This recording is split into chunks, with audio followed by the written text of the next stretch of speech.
até aos confins da terra.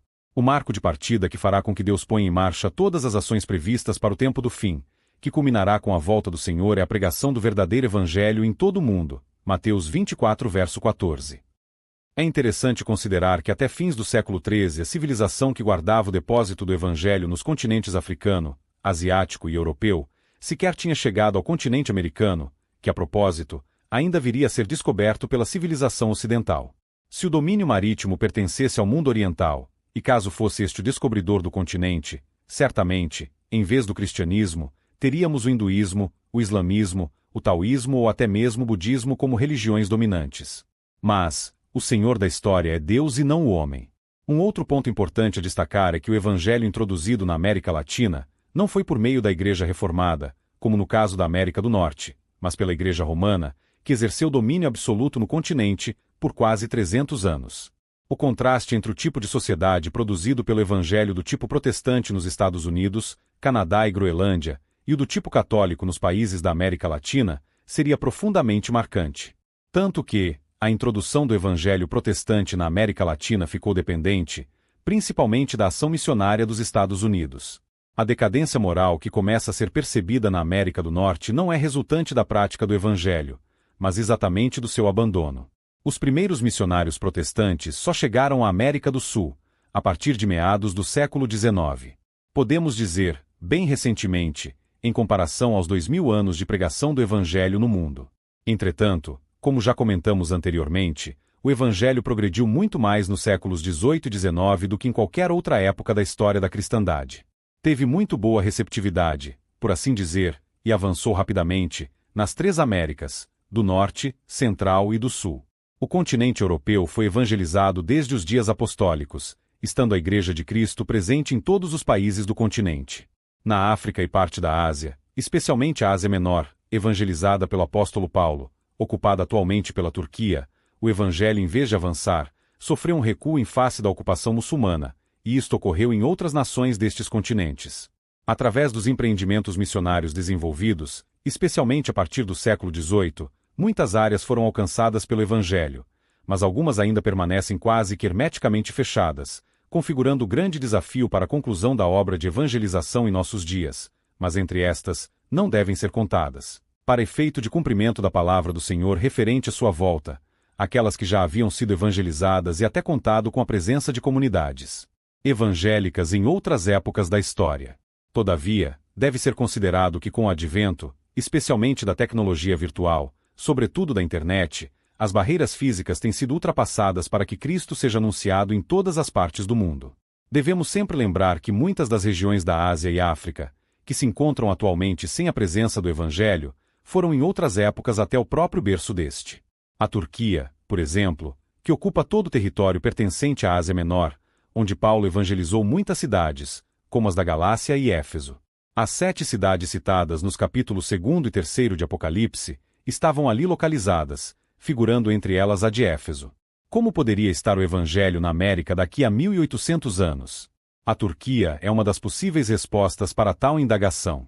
Durante a Idade Média, a Europa Oriental e parte significativa da África foram evangelizadas, e no início do século XV havia várias comunidades cristãs na Ásia, fruto dos empreendimentos missionários dos séculos anteriores. Então não é adequado o modo de abordagem estatístico, e deve a afirmação do Senhor ser entendida como expressão daquilo que tem ocorrido ao longo da história da Igreja. Ele morreu e ressuscitou. Quem nele crê está salvo. O que não crê será condenado. Este é o testemunho que deve ser dado em todo o mundo. E isto, a par de todas as dificuldades, vem sendo feito. Não podemos esquecer, quando pensamos em áreas remotas e em países fechados para o Evangelho, que estamos em plena era da comunicação por satélites, que não conhece fronteiras. Todas as barreiras que se levantam contra o avanço do Evangelho são quebradas pela providência de Deus, mesmo quando o caminho usado é o do chamado mundo secular. Por exemplo, o poderio dos impérios português e espanhol, fortemente católicos, foi primeiramente rompido, especialmente por Napoleão Bonaparte, que viria a ser derrotado, posteriormente pelos ingleses, no momento em que a presença do Evangelho era forte na Inglaterra, assim como também, secularmente falando, era a grande influência daquela nação na economia do mundo. Isto possibilitou que as leis dos países latino-americanos fossem alteradas, possibilitando a imigração e livre confissão religiosa do Evangelho por parte dos emigrantes que desejassem fixar residência em tais países. Vemos nisto a obra da providência divina criando caminhos para o Evangelho, assim como as estradas e a Pax Romanas garantiram à igreja primitiva sua pregação inicial por todo o mundo conhecido de então. Jesus não disse que o Evangelho prevaleceria na terra antes da sua volta, mas que ele seria pregado em todo o mundo. E isto tem ocorrido ao longo das sucessivas gerações nestes 20 séculos de evangelização. Em 1972 havia 3.400 missionários transculturais em todo o mundo. Em 1980, cerca de 12.000, e em 1988 aproximadamente 36.000. A taxa de crescimento percentual de missões tem sido portanto maior do que a taxa de crescimento da população mundial. O Evangelho cresceu nas 2 décadas finais do século XX, cerca de 38% na África e 37% na Ásia, apesar de o número de cristãos em ambos continentes ser ainda muito baixo em relação à população total. Em 1800, 99% dos cristãos estavam no Ocidente, e apenas 1% no restante do mundo. Em 1900, 100 anos após, o quadro não se alterou muito, 91% no Ocidente e 9% no resto do mundo. Mas, em 1980 o quadro havia se alterado bastante, 47% no Ocidente e 53% no resto do mundo. Isto indica que houve um avanço do Evangelho para além do Ocidente, durante o século XX. Acompanhe nossas citações na tabela cronológica que estamos exibindo neste vídeo, em que pode ser observado que, em razão especialmente de pestes e guerras, não houve um aumento considerável na população mundial até o ano de 1500, e, na verdade, nos 300 anos que se seguiram, o crescimento também não foi expressivo, ou seja, até o ano de 1800, porque no ano 100 havia cerca de 180 milhões de habitantes em todo o mundo. No ano 500 cerca de 200 milhões. No ano 1000, ou seja, 500 anos depois, a população era de cerca de 270 milhões, e passados outros 500 anos, chegou em 1500 a apenas 425 milhões, ou seja, menos do dobro em 500 anos. Entre 1800 e 1900, ou seja, em apenas 100 anos, a população mundial quase se duplicou, passando dos 900 milhões de 1800 para os 1 bilhão e 600 milhões do ano de 1900. E nos 100 anos seguintes, ou seja, de 1900 a 1997, esta mais do que se triplicou, passando de 1 bilhão e 600 milhões de habitantes para 5 bilhões e 815 milhões. Em apenas 18 anos a mais, chegou a 7 bilhões e 349 milhões em 2015 e presentemente estamos ao redor dos 8 bilhões. Os dados apresentados revelam que houve uma explosão demográfica muito grande nestes últimos anos, e certamente, o mundo em que vivemos é bastante diferente do mundo dos séculos anteriores.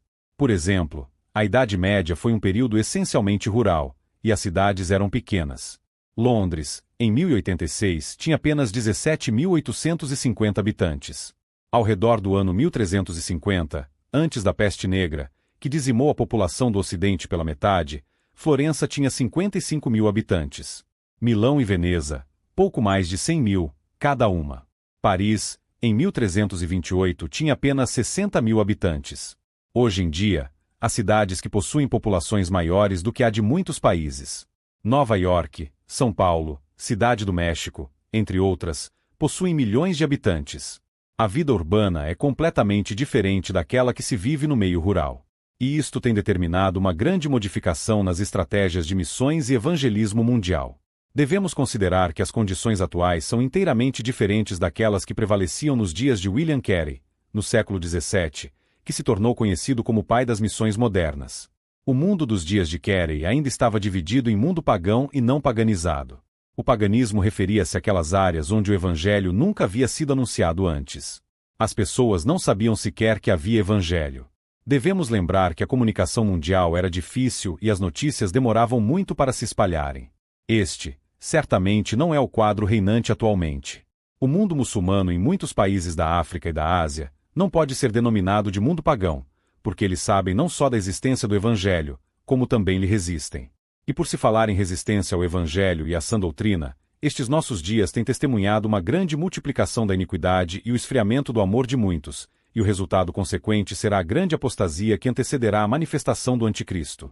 Então, à medida que a resistência aumente, maior deve ser a aplicação dos servos do Senhor em santificarem suas vidas, para permanecerem de pé e serem achados de forma digna na sua volta, que, a propósito, está muito próxima.